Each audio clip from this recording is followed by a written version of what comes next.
Welcome to Salon Talk on YouTube and on Facebook. Your trusted voice on Sierra Leone and African matters.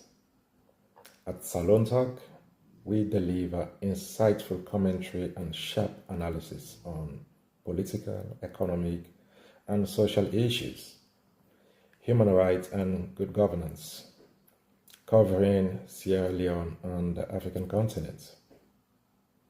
So stay informed and stay empowered. Our commitment is to credible, objective reporting, ensuring that you are always ahead with accurate information and thought-provoking discussions. Subscription is totally free, so subscribe today to Salon Talk on YouTube, like our videos, share the link with friends, family members, colleagues, and even your neighbors. Help us spread the conversation that matters. I am Albert David, and you're watching Salon Talk on YouTube and on Facebook. Join the movement. Subscribe today on our YouTube channel, and let's shape the discourse that drives Sierra Leone and the African forward. On today's news update, Juju politics and bloodied press freedom. First Lady Madam Fatima at the heart of Sierra Leone's crisis of democracy and accountability. A leaked audio recording featuring Sierra Leone First Lady Madam Fatima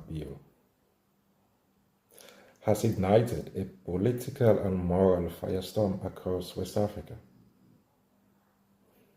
The recording, which has gone viral on social media platforms and news outlets in Nigeria and even beyond, appears to capture the First Lady invoking spiritual oath, also known as Juju rituals, to secure loyalty from Sierra Leone's People's Party delegates.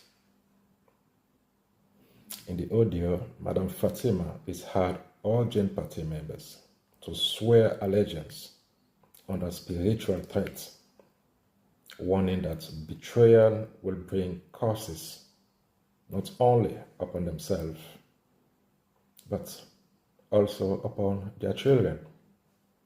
The recording also suggests her involvement in orchestrating male-only victories in the recent SLPP lower-level elections, effectively sidelining female candidates and raising serious concerns about gender equity within the ruling party. The backlash has been swift and fierce. Of course, religious leaders have condemned the use of spiritual oppression, labeling it as irresponsible and an unpardonable sin in Islam. Civil society groups and women's rights advocates have all decried the marginalization of female voices in political process. Meanwhile, President Chile's Maada himself has been a passive figurehead, with his wife commanding unchecked influence behind the scenes. This is not just a scandal, it is a crisis of governance, morality, and democracy. When loyalty is enforced through fear and superstition, the very foundation of democratic participation is disintegrated. The SLPP, already struggling within internal divisions, now faces mounting pressure to address these allegations. Some insiders have reportedly begun to distance themselves from the First Lady's actions, suggesting a growing rift within the party's leadership. As the controversy deepens, Sierra Leoneans are left questioning the direction of their nation's leadership. Can a country truly move forward when its political machinery appears entangled in secrecy, ritual manipulation, and male-dominated control? In another unfolding brutality in Kono, eastern Sierra Leone, is a silenced independent voice at the gate as a journalist was stabbed outside the door of the Sierra Leone First Lady's residence in a sinister attack on press freedom. In a traumatic escalation of intimidation against Sierra Leone's media is Mohamed Tamba Mattia, a respected journalist and head of program at Eastern Community Radio FM 96.5, was stabbed by security forces stationed at the private residence of First Lady Fatima in Kwaito City.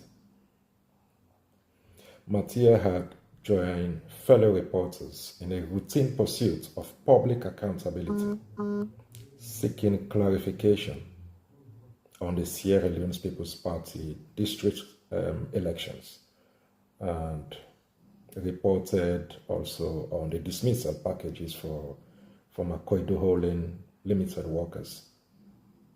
What followed was not a statement, not a briefing, but an act of unprovoked brutality. Tensions erupted when journalist Mattia was accused by ruling party supporters named Mohamed Chalo and another Abdullahi Dabo of insulting the First Lady during a radio broadcast. A woman also identified as an SLPP loyalist reportedly launched verbal abuse at Mattia and his mother and instructed the security personnel to block his access. In a disturbing tone, 3 police officers assigned to protect the First Lady's premises physically assaulted the journalist, leaving him with a stab wound to his arm and robbing his belongings, including his phones. This was not just an assault on a man, it was indignity to journalism itself. While Mattia is now recovering at the Kwaito Government Hospital, the silence from those in power has been deafening.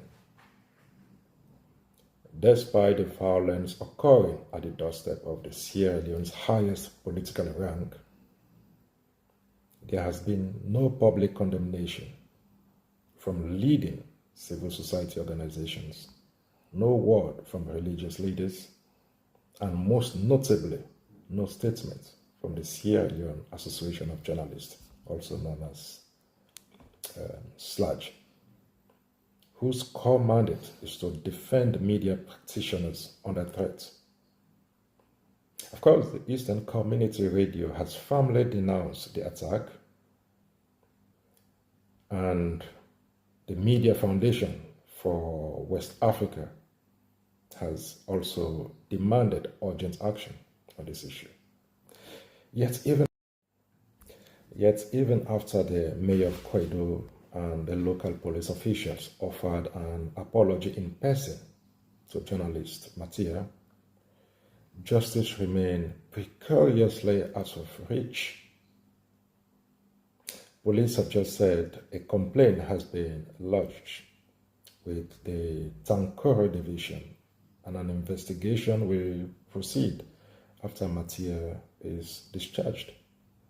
But questions linger. How does a journalist end up bleeding outside the home of a nation's First Lady?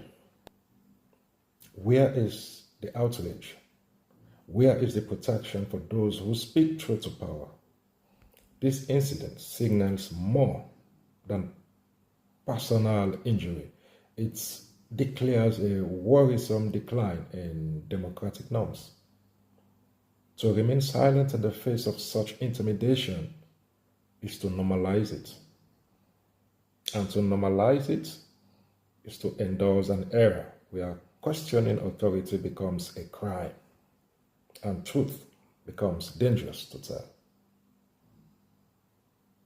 Until swift, transparent accountability is ensured, this act will stand not only as an act of violence, but as a chilling symbol of the fragile state of press freedom in Sierra Leone.